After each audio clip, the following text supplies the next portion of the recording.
नमस्कार दोस्तों, आप सभी का स्वागत है आपके अपने YouTube channel Ashok Chawla education अब पर। दोस्तों, आज हम मिल रहे हैं आईसीटी के एक और लेसन प्लान के अंतर्गत, जिसका शीर्षक यानी टॉपिक है शिक्षा में सूचना एवं संप्रेषण की उपयोगिता। यानी आईसीटी के अंतर्गत, शिक्षा के अंतर्गत आईसीटी की क्या योग्यता है, क्या उसकी महत्वता है, उससे संबंधित आज का हमारा लेसन प्लान होने वाला है, जो कि विषय रहेगा हमारा आईसीटी सूचना एवं संप्रेषण तकनीकी। तो दोस्तों, जब भी आप इस कक्षा के अंतर्गत जब भी विषय वस्तु पढ़ाने जाते हो या इस लेसन प्लान को प्रस्तुत करते हो, तो सबसे पहले आपको ब्लैक बोर्ड पर विद्यालय का नाम, कक्षा, कालांश, विषय, दिनांक, दिवस, अवधि इत्यादि सभी चीज़ें आपको लिखनी होती है। उसके बाद प्रकरण का नाम विशेष ध्यान रखें। जब भी आप लेसन प्लान प्रेजेंट बच्चों के सामने करिए, तो सबसे पहले ये ध्यान रखें कि शीर्षक का नाम बच्चों के सामने स्टार्टिंग में नहीं लिखा जाता है। यहाँ पे ब्लैक बोर्ड पर लिखते तो हैं, लेकिन लिखते कब है? जब प्रस्तावना करने के बाद जब आप उद्देश्य कथन करते हो तब ये लिखा जाता है, उससे पूर्व नहीं लिखा जाता। चलो उसके बाद बात करते हैं इनके कुछ उद्देश्य से संबंधित, क्योंकि किसी भी पाठ्य योजना को बनाने से पूर्व उसके कुछ उद्देश्य निर्धारित किए जाते हैं। अगर बात करें, देखिए इसके सामान्य उद्देश्य जो कि हमारे विषय से संबंधित होते हैं, जैसे आज का हमारा विषय है आईसीटी यानी सूचना संप्रेषण तकनीकी, तो उससे संबंधित जो उद्देश्य होंगे वो कैसे उद्देश्य होंगे? सामान्य उद्देश्य, जिसमें प्रथम उद्देश्य देखिए छात्रों में आईसीटी के विषय में जानकारी देना। दूसरा है छात्रों में सूचना संप्रेषण तकनीक के विषय में रुचि उत्पन्न करना, छात्रों को तकनीकी शिक्षा के विषय में जानकारी देना एवं आधुनिक नवाचारों की उपयोगिता बताना। उसके बाद बात करें हम विशिष्ट उद्देश्य की, तो विशिष्ट उद्देश्य वो उद्देश्य होते हैं जो कि हमारे टॉपिक, प्रकरण या फिर शीर्षक से संबंधित होते हैं। तो उसमें बात करें प्रथम की, तो छात्रों को सूचना संप्रेषण का शिक्षा में उपयोग बताना है, छात्रों को सूचना संप्रेषण का दैनिक जीवन में महत्व बताना है, नवीन शब्दों का बच्चों को ज्ञान करवाना है, क्योंकि इस पाठ्य योजना को जब हम पढ़ाएंगे तो कुछ नवीन शब्दों का प्रयोग करेंगे, तो उन नवीन शब्दों का बच्चा समझ सके, उससे संबंधित बच्चों को जानकारी देंगे। ठीक है। उसके बाद देखिए शिक्षण सहायक सामग्री, जिसमें अगर बात करें कि शिक्षण सहायक सामग्री कौन कौन सी सामग्रियाँ होती हैं, तो शिक्षण सामग्री में देखिए पाठ्य योजना छात्र अध्यापक या छात्र अध्यापिका को पढ़ाते समय सहायक रूप में काम आती है, वो सभी क्या कहलाती है? टीचिंग एड कहलाते हैं, यानी सहायक सामग्री। इसमें अगर बात करें कि श्यामपट्ट आपका ब्लैक बोर्ड हो गया, चौक हो गया, डस्टर, लपेट फलक जिसे आप फोल्डिंग बोर्ड बोलते हैं, उसे ही लपेट फलक कहा जाता है। उसके बाद बढ़ते हैं देखिए अगले सोपान की, जो कि है पूर्व ज्ञान। पूर्व ज्ञान की अगर बात करें तो पूर्व ज्ञान में देखिए वो चीज़ें रखी जाती है जिसमें बच्चे को पढ़ाने से पूर्व ये ज्ञान जाना जाता है कि बच्चों को इसका प्रवेश नॉलेज कितना है। तो बच्चों को शिक्षा के विषय में सामान्य जानकारी है, तो हम अगला जो हमारा सोपान है वो रख सकते हैं, जो कि है प्रस्तावना प्रश्न। इसमें देखिए पहला प्रश्न किया गया है जो बच्चों से किया गया है छात्र अध्यापक या छात्र अध्यापिका द्वारा, कि मानव की मूलभूत आवश्यकताएं कौन सी है? तो रोटी, कपड़ा, मकान। दूसरा देखिए वर्तमान में मूलभूत आवश्यकताओं के साथ और कौन सी आवश्यकता महत्वपूर्ण बन गई है? तो वो है शिक्षा। तीसरा देखिए, क्योंकि शिक्षा के बिना कोई भी जीवन निरर्थक माना जाता है, इसलिए शिक्षा ही एक मूलभूत आवश्यकता बन चुकी है।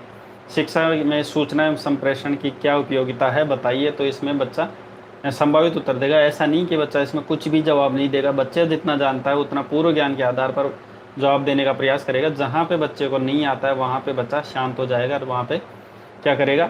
संभावित उत्तर माना जाएगा। उसके बाद देखिए उद्देश्य कथन। उद्देश्य कथन में छात्र अध्यापक या छात्र अध्यापिका द्वारा बच्चे से प्रश्न करने के बाद जब नहीं बताया जाता, समस्यात्मक हो जाता है, तो छात्र अध्यापक द्वारा एक कथन किया जाता है कि प्रिय छात्रों, आज हम शिक्षा में सूचना संप्रेषण की क्या उपयोगिता है वो हम आपको बताएंगे, विस्तार पूर्वक बताएंगे, विस्तार पूर्वक इसको पढ़ेंगे। ऐसा कहते हुए छात्र अध्यापक या छात्र अध्यापिका ब्लैक बोर्ड पर प्रकरण का नाम लिख दिया जाता है, उससे पूर्व नहीं लिखा जाता है। उसके बाद बढ़ते हैं हमारे प्रस्तुतिकरण। प्रस्तुतिकरण में क्या होता है कि मुख्य रूप से पाठ्य योजना जो भी है, जो भी विषय वस्तु होती है, उसको बच्चों के सामने प्रस्तुत किया जाता है। तो सबसे पहले इसका एक बिंदु रखा जाता है भंडारण, यानी उसका संग्रहण करना, जिसे स्टोर कहते हैं। उससे संबंधित आईसीटी से संबंधित यहाँ पे कुछ बातें बताई गई, जैसे आईसीटी के प्रयोग से सूचनाओं का संग्रहण करना सुलभ हो जाता है, सूचनाओं की प्राप्ति एवं भंडारण परिणाम स्वरूप समस्याओं एवं समाधान में भी सहायता मिलती है, जैसे इंटरनेट।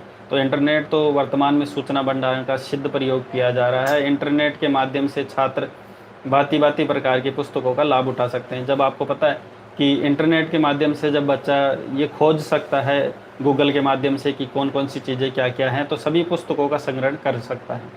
उसके बाद देखिए आगे विदेशी भाषाओं का भी अधिगम आसानी से कर सकता है सूचना संप्रेषण के माध्यम से। जैसे इसमें बताए कुछ प्रयोग करके बताया, जैसे भाषा conferencing, audio conferencing, multimedia speaker, इनके माध्यम से वो अन्य भाषाओं के, विदेशी भाषाओं का भी ग्रहण करता है, अधिगम कर सकता है, यानी सीख सकता है। अगला बिंदु है शैक्षिक अनुसंधान, देखिए शैक्षिक अनुसंधान भी आईसीटी के माध्यम से बहुत ही सरल एवं सुगम तरीके से किए जा रहे हैं। जिसमें अगर बात करें अनुसंधान का कार्य विशेष तरह की, ये सभी डिटेल से यहाँ लिख चुका हूँ, तो आप उनको अच्छे से देख के बना लीजिएगा। फिर भी मैं बोल के इसलिए बता रहा हूँ, कहीं पे कोई लिखने में कोई समस्या हो तो आपको ये समझ में आ जाए। हालांकि सभी चीज़ स्पष्ट रूप से लिखी गई है, कहीं पर कोई समस्या है तो आप पूछ सकते हैं। तो प्रबंधन यानी मैनेजमेंट से संबंधित आईसीटी शिक्षा में क्या योग्यता रखता है, तो आईसीटी के बिना किसी भी कार्य का प्रबंधन संभव नहीं है। क्योंकि शिक्षा के अंतर्गत जब आईसीटी प्रयोग करते हैं तो उसमें बहुत ही इजीली सब कुछ प्रबंधन यानी मैनेजमेंट हो जाता है। शिक्षण की प्रक्रिया से संबंधित देखें तो कंप्यूटर एक आईसीटी के अंतर्गत सबसे जो बेस्ट पार्ट माना जाता है वो कंप्यूटर को माना जाता है। तो कंप्यूटर की सहायता से तो आप जानते ही हो कि कंप्यूटर कितना महत्वपूर्ण माना जाता है, वो बुद्धि का ही एक सूक्ष्म पार्ट माना जाता है। तो देखिए इसके माध्यम से भी शिक्षा में बहुत नवाचारों का प्रयोग किया जाता है। विशिष्ट बालकों में शिक्षा, देखिए आईसीटी के माध्यम से विशेष, जैसे मूक बधिर बालक होते हैं जो सुनते नहीं है, कहीं बोलते नहीं है, तो इससे संबंधित भी बच्चों को वीडियो कॉन्फ्रेंसिंग के माध्यम से बच्चों को विजुअलिटी दिखाकर उनको अच्छे से शिक्षा दी जाती है आईसीटी के माध्यम से। और ये शिक्षा तंत्र का परिवर्तन करना यानी शिक्षा तंत्र में नवाचारों का प्रयोग करना ही आईसीटी का मुख्य उद्देश्य है। ठीक है, ये थी आईसीटी से संबंधित शिक्षा में क्या उपयोगिता है, वो डिटेल से हमने पढ़ी। अब बच्चों का मूल्यांकन किया जाता है, तो मूल्यांकन करने के लिए कुछ प्रश्न किए जाते हैं, वो मूल्यांकन प्रश्न कहलाते हैं। जिसमें पहला देखिए आईसीटी का पूरा नाम क्या है, तो सूचना संप्रेषण तकनीकी। दूसरा प्रश्न है सूचनाओं का भंडार किसकी सहायता से सुगम हो जाता है, तो आईसीटी के माध्यम से।